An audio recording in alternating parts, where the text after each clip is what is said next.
देखिए, हमारे पास इतना लोकप्रिय चेहरा है कि पूरी दुनिया उस नेतृत्व को स्वीकार कर रही है।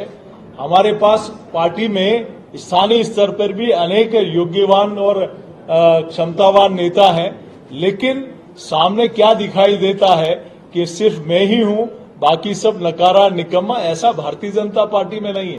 मेरा भी आपसे सवाल है, 2018 में जिन लोगों ने घोषणा की उनमें से कितनी घोषणाएं पूरी हुई, लेकिन आदरणीय प्रधानमंत्री जी ने 9 वर्ष में जो कहा वो करके दिखाया। 60 वर्ष में जो कोई नहीं कर पाया, आप आकलन करिए। 60 वर्ष में जितने बैंक में खाते, 60 वर्ष में जितने शौचालय, जितने आवास, जितने खेत के कनेक्शन, 60 वर्ष की तुलना में इन 9 वर्षों में ज्यादा हुआ है। मेडिकल कॉलेज 60 वर्ष में 7, 9 वर्ष में 23 मेडिकल कॉलेज।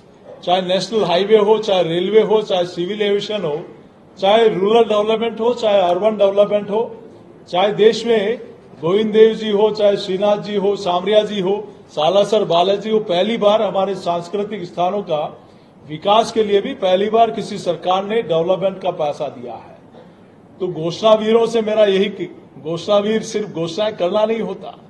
कई सरकारें ऐसी होती जो 4.5 वर्ष तक मैंडेट लेने के बाद कुर्सी बचाने के लिए रहती है, लेकिन ये सरकार है जो कहा वो करके दिखाया। ये भारतीय जनता पार्टी सिर्फ एक सभा से रात भर कांग्रेस के अशोक गहलोत जी और कांग्रेस पार्टी की नींद उड़ गई।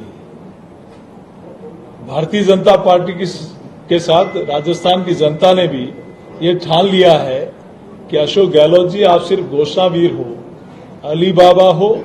4.5 वर्षों में आपने सिर्फ और सिर्फ भ्रष्टाचार करने के अलावा कोई काम नहीं किया। अब मैं स्पष्ट रूप से कहना चाहता हूं कि 2018 में कहा कि हम संपूर्ण कर्जा माफ करेंगे। कितने किसानों की जमीन नीलाम हो गई, कितने किसानों ने आत्महत्या कर ली, कौन जिम्मेदार है इसका? आपने कहा था 5 वर्ष में बिजली का 1 पैसा नहीं बढ़ाएंगे।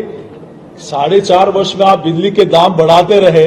जब आपकी सरकार की सांसें गिनती की बची है, तब आपको राहत याद आ रही है। आपने कहा था कि हम बेरोजगारी भत्ता देंगे। बेरोजगारी भत्ता तो नहीं दिया आपने। रीट और आरपीएससी जैसी पवित्र संस्था में भ्रष्टाचार किया। पहली बार कोई आरपीएससी के सदस्य जेल गए।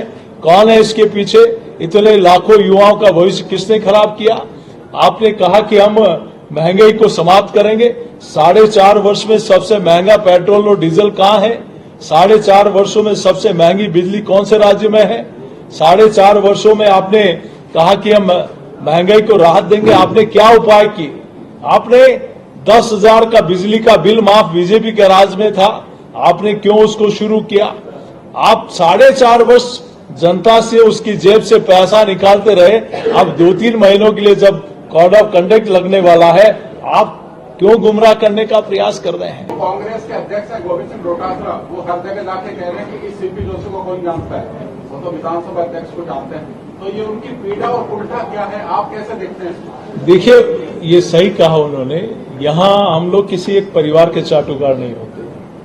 हम संस्कारवान कार्यकर्ता हैं। उनकी भाषा हम लोग हमारे संस्कारों में नहीं है, लेकिन शायद उनकी योग्यता यह होगी कि मुख्यमंत्री जी पूरे राजस्थान के नींव के इस जो हमारे बच्चे हैं, इस देश का भविष्य है, उनका निर्माण करने वाले शिक्षकों से पूछते हैं कि आपके ट्रांसफर का पैसा तो नहीं लगता, और बगल में वो माननीय बैठे होते हैं।